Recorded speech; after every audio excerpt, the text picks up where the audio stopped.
วัสดีสุผู้สุคนพี่น้องมื้อนี้ยายจันสิออกมาเว้าอ่า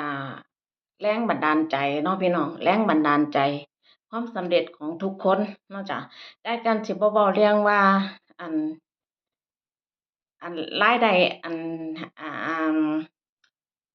Facebook อันนั้นอันนี้ยายจันสิบ่เว้าเพราะว่ายายจันสิเว้าในประสบการณ์ในความ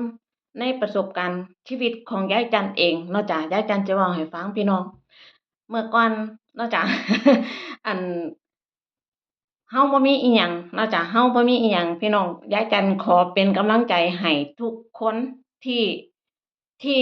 เคยยากจนมาเคยอดมื้อกินมื้อนี้ยายจันสิออกมาเป็นกำลังใจให้ซุผู้ซุคนเนาะจ้ะให้ซุผู้ซุคนทุกมื้อนี้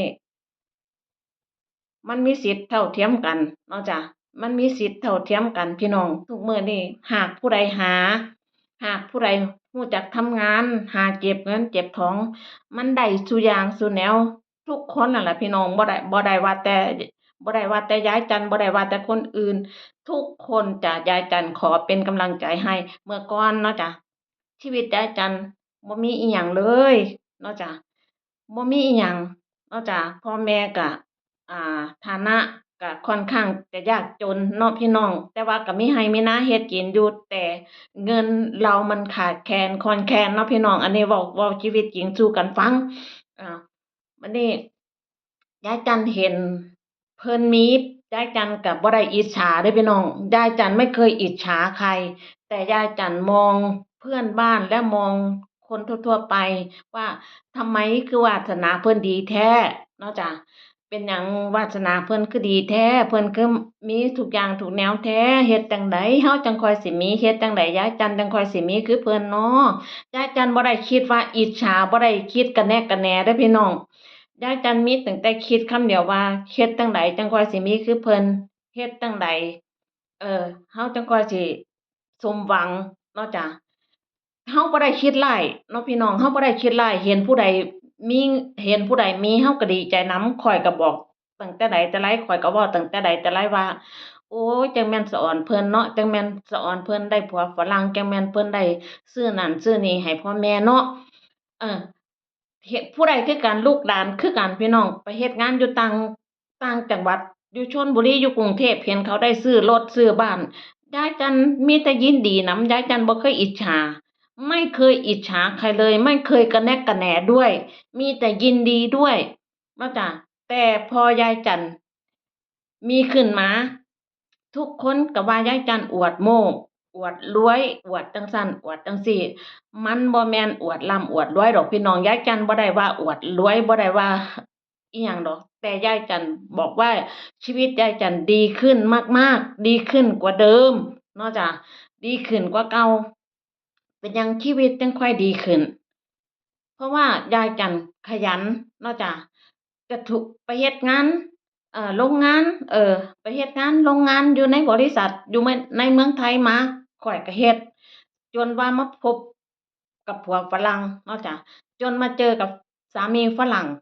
ยายจันทร์ถึงได้ลาออกงานมาอยู่กับสามีฝรั่งอยู่สวีเดนเนาะจ้ะพอมาอยู่สวีเดนปุ๊บยายจันทร์ มาล้อเลียนหนังสือเนาะจ้ะก็พอดีก็ยายจันก็มีคนแนะมามามามาบอกว่าให้ไปเฮ็ดงานจั่งซี้นะยายจันก็ไปเฮ็ดงานนำเขาอยู่2 ปี4 เดือนเนาะจ้ะยายจันก็เลยได้เรียนหนังสือน้อยเดียวพี่น้อง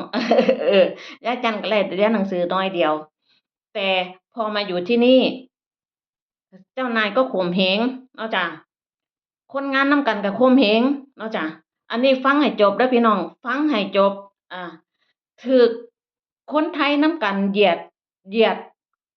ยดคนไทยด้วยกันเนาะจ้ะข้อยถูกคนไทยอยู่สวีเดนเนี่ยเหยียดข้อยเนาะพี่น้องอันนี้ข้อยเว้าเรื่องจริงข้อยบ่ได้ว่ามามาอิหยังเด้อพี่น้องอันนี้ข้อยเว้าประสบการณ์และให้เป็นบทเรียนคนอื่นสิเจอคือข้อยบ่หรือสิเจอ คือสิเจอแต่คนดีๆแต่ยายจันมาอยู่สวีเดนยายจันบ่เคยเจอคนดีเด้อพี่น้องยายจันบ่เคยเจอมิตรภาพที่ดีมีอยู่บ่กี่คนเนาะจ้ะมีอยู่ไม่กี่คนอันนี้ก็คนดี สำหรับยายจันก็มีอยู่เนาะจ้ะอันนี้ยายจันขอออกนามมีพี่น้อยเนาะจ้ะมียายสุเนาะจ้ะมีอ่าไอ้เปิ้ลมีไอ้อัชราเนาะจ้ะที่ไอดอลของยายจันเนาะจ้ะที่ไอดอลของยายจันที่เป็นแรงผลักดันให้ยายจันดำรงชีวิตอยู่ในสวีเดนได้คือเด็กน้อย2คนไอ้เปิ้ลกับอัชรานี่เขาอายุน้อยๆแต่เขา หาเงินทุกเส้นทางทุกอย่างคืองานสุจริตเนาะพี่น้องเขาก็มีทุกอย่างทุกแนวคือกันอันนี้ข้อยมาเห็น idol เนาะจ้ะข้อยมาเห็น idol น้องลูกหลานข้อยนี่ล่ะหลานเป็นรุ่นหลานลูกรุ่นลูกรุ่นหลานอีกต่างหากแต่เขามีความพยายามเนาะจ้ะเขามีความพยายามเขาสำเร็จผลขนาดอายุเขาแค่27ถึง35เขายังมีทุกสิ่งทุกอย่าง แล้วบางคนเฒ่าๆก็บ่มีคือเด็กน้อยซ้ำเนาะจ้ะอันนี้พี่น้อยก็มาแนะนำงานให้ข้อยว่าข้อยเป็นคนขยันเอาอีจันไปเฮ็ดงานนำแหน่สู่ลิตนมันพี่น้อยเนาะจ้ะแล้วข้อยก็ไปเห็นมิตรภาพคนหนึ่งอ่ามิตรภาพอยู่อุปสราเนาะจ้ะคนที่อุปสราก็ดีเนาะจ้ะคน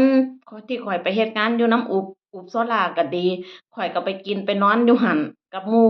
คนดีๆเฮาก็ยกย่องไว้อันนี้ยายจันเว้าประสบการณ์เนาะพี่น้องมิฉะนั้นคนสิเว้าดูถูกเฮาแบบใดก็สร้างขอให้เฮา